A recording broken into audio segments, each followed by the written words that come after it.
تو فرمایا یہ پتھر روٹیاں بن جائیں۔ یہاں مسیح خداوند کی آزمائش کا ہمیں بیان ملتا ہے۔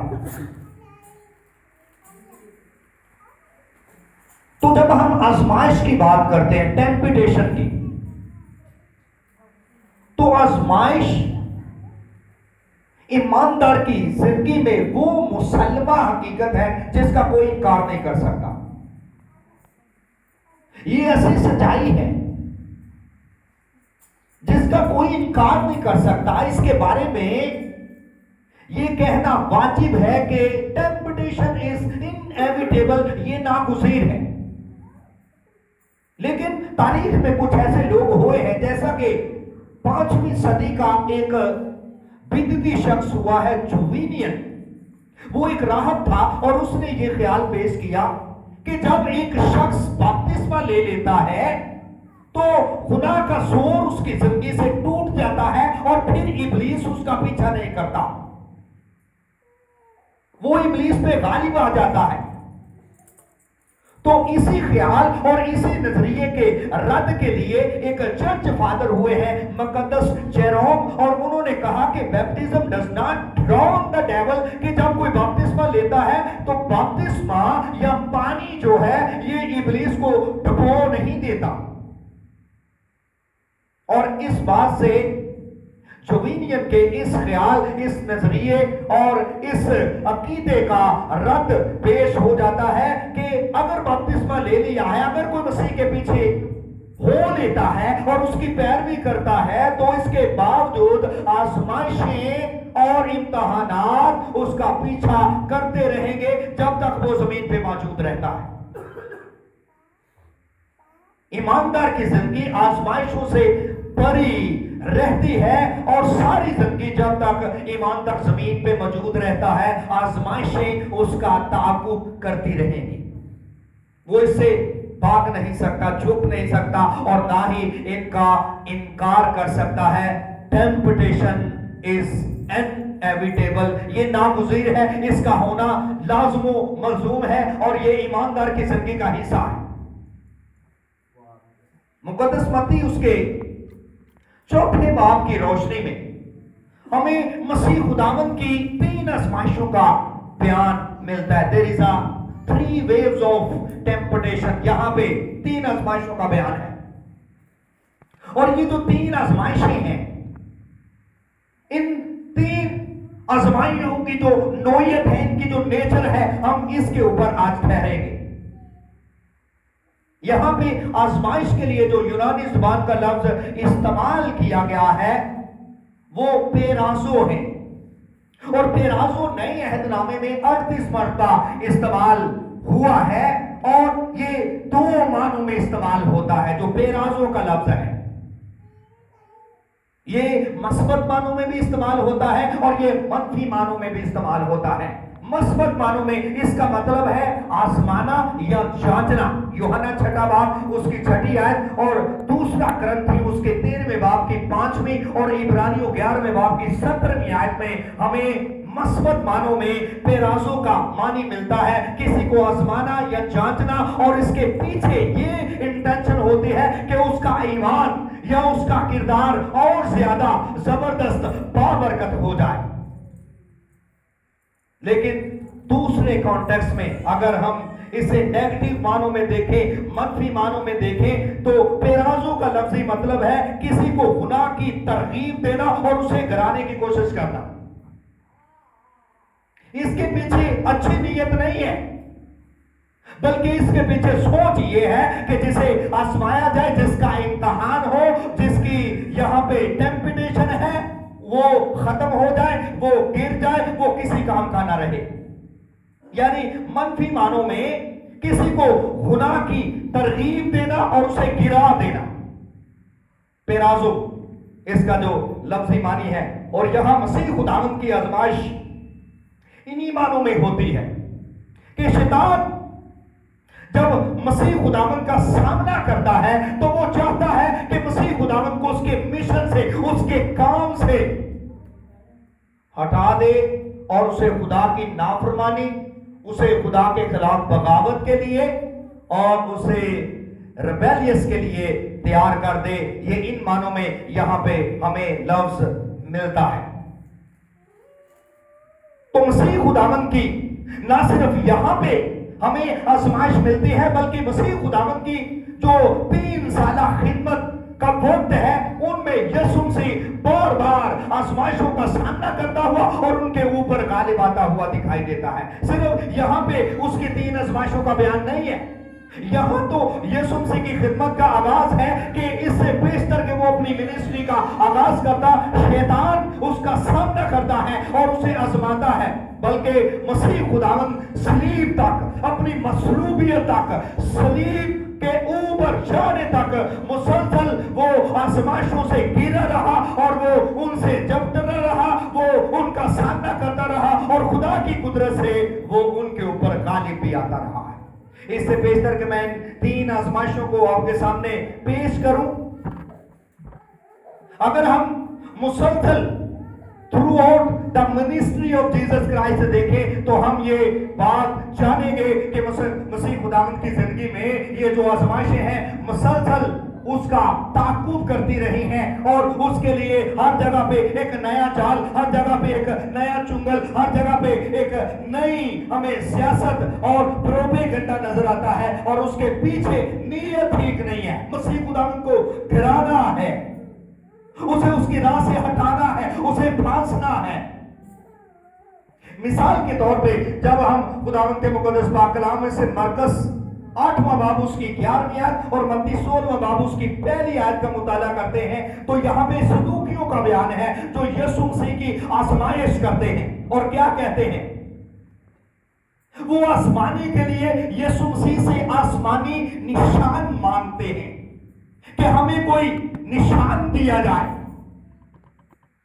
اور ساتھ ہی مقدس مرکز اس کے 8ویں باب کی 11ویں آیت سے آگے نکل کے جب ہم خدا کے پاک کلام میں مقدس مرکز اس کے 10ویں باب کی 2 آیت اور مقدس متی اس کے 19ویں باب کی 3 آیت کا مطالعہ کرتے ہیں تو یہاں پہ فریسی آ کے یسوع مسیح کی آزمائش کرتے ہیں اور وہ کیا کہتے ہیں, وہ یسوع مسیح سے طلاق کے بارے میں سوال کرتے ہیں. اور یہاں پہ بھی یسوع مسیح کی آزمائش ہے کہ what is the Mosaic law of divorce, کہ طلاق کے بارے میں تیرا کیا خیال ہے؟ کیا یہ روا ہے کہ مرد اپنی بیوی کو چھوڑ دے؟ یہ مسیح خداوند کی آزمائش ہے. اور متی 22ویں باب کی 70ویں آیت اور مقدس مرکز اس کے 12ویں باب کی 15ویں آیت میں ہیریدیوں نے یسوع مسیح کی آزمائش کی ہے اور وہ کیا کہتے ہیں کہ کیسر کو جزیہ دینا روا ہے یا نہیں. یہاں پہ ٹیکس کے بارے میں یسوع مسیح کی آزمائش کی جا رہی ہے کہ کسی طرح سے مسیح خداوند کو پھانس لیا جائے. اور مقدس متی اس کے 22ویں باب کی 35ویں اور 36ویں آیت میں ایک عالم شرع یسوع کی آزمائش کرتا ہے اور کہتا ہے اے استاد توریت میں سب سے بڑا حکم کون سا ہے. یہ بھی یسوع کی آزمائش کے لیے اس سے سوال کیا گیا ہے. اور مقدس لوکا اس کے 10ویں باب میں ایک اور عالم شرع کا ہمیں بیان ملتا ہے جو یسوع کی آزمائش کے لیے اس کے پاس آتا ہے اور کیا کہتا ہے, اے نیک استاد میں کیا کروں کہ ہمیشہ کی زندگی کا وارث بنوں. اور بات یہاں ختم نہیں ہوتی. جب ہم خدا کے پاک کلام میں سے مقدس متی کا انجیلی بیان اس کا 27واں باب اور اس کی 40ویں سے 43ویں آیت تک پڑھتے ہیں تو مسیح خداوند صلیب پہ تھا اور جب وہ صلیب پہ تڑپ رہا تھا, اسے مصلوب کیا جا رہا تھا,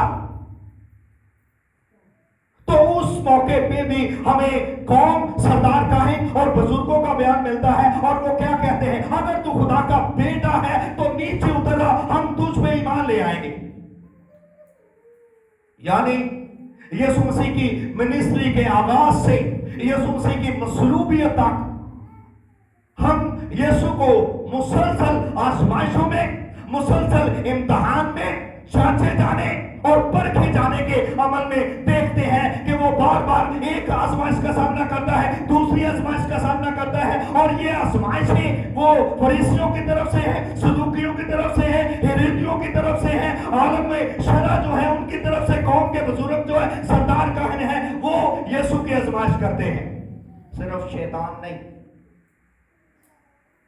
آج ہم جس نقطے پہ غور کرنے کو ہیں وہ شیطان کی طرف سے یسوع کی آزمائشیں ہیں جو بیابان میں ہوئے ہیں، اور یہاں پہ یسوع کی 3 آزمائشوں کا ہمیں بیان ملتا ہے۔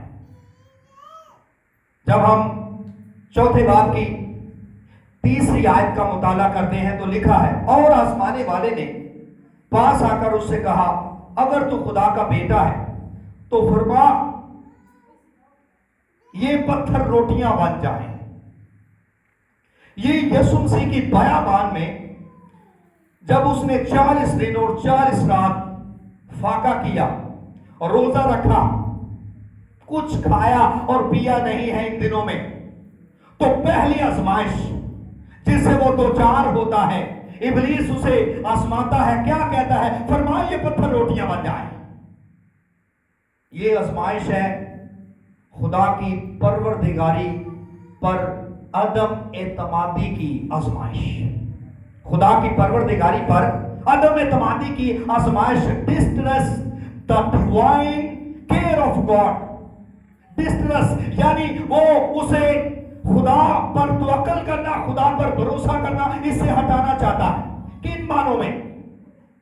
اگر تو خدا کا بیٹا ہے تو فرمائے یہ پتھر روٹیاں بن جائے۔ یاد رہے کہ وہ یسوع کے ماضی سے واقف ہے۔ جب ہم مقدس متی 3 باب کا مطالعہ کرتے ہیں تو 3 باب میں ہمیں اس بات کا بیان ملتا ہے کہ وہاں پہ مسیح خداوند جب یوحنا اصطباغی سے بپتسمہ لیتا ہے تو اس کے لیے آسمان کھل جاتا ہے اور اوپر سے روح القدس کبوتر کی صورت میں اس پہ اترتا ہے، اور آسمان سے یہ آواز آتی ہے، اگر تو خدا کا، کیا آواز آئی ہے؟ دھیان کے ساتھ سنیں بھائی، وہاں پہ یہ آواز آئی ہے، یہ میرا پیارا بیٹا ہے جس سے میں خوش ہوں۔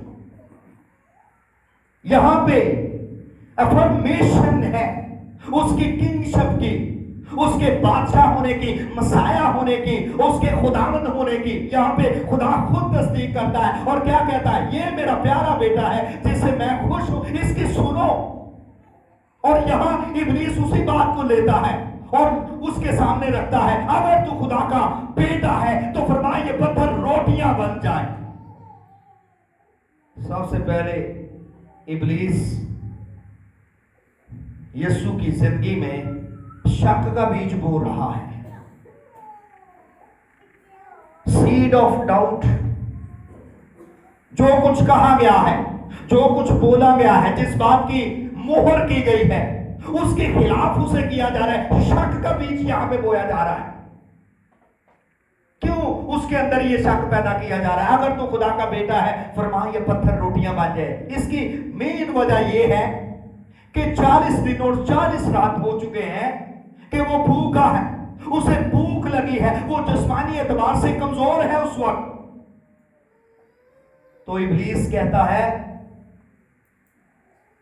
کہ خدا تجھے نظر انداز کر رہا ہے، خدا کو تیری فکر نہیں ہے، تیرے لیے خدا کی پروردگاری کہاں ہے، تیرے لیے روٹی کہاں ہے، خدا کہاں رہ گیا ہے، کہیں تو جنگل اور بیابان میں بھوکا ہی نہ مر جائے۔ تو اس طرح کی باتیں، اس طرح کے خیالات وہ یسوع کی زندگی میں بونا چاہتا ہے کہ خدا تجھے کھانا کیوں نہیں دیتا، تو کیوں بیابان میں فاقوں میں مبتلا ہے، تو کیسا بادشاہ ہے، تو کیسا مسیح موعود ہے، تو کیسا خداوند ہے، تو کیسا خدا کا بیٹا ہے کہ خدا کو تیری فکر نہیں ہے۔ خدا نے پتہ نہیں آنا ہے کہ نہیں، تو ان پتھروں کو روٹیوں میں بدل کے اپنے آپ کو سیر اور سودا کر رہا ہے۔ اور یہاں جو پوائنٹ ہے، point of this temptation to distrust his father, کہ وہ اپنے باپ پہ بھروسہ کرنا چھوڑ دے، یہ پہلی آزمائش ہے۔ خدا کی پروردگاری پر عدم اعتمادی کی آزمائش۔ وہ خدا پہ بھروسہ کرتا ہے کہ خدا جو اس کا باپ ہے، خدا جو پروردگار ہے، خدا جو محافظ ہے، خدا جو نگہبان ہے، وہی اس کی پروردگاری کرے گا اور مہیا کرے گا۔ یہاں ایک بات چلتے چلتے میں کرنا چاہتا ہوں، ابلیس کبھی بھی وہ کام کرنے کے لیے ہمیں نہیں کہے گا جو ہم کر نہیں سکتے۔ realm of possibility,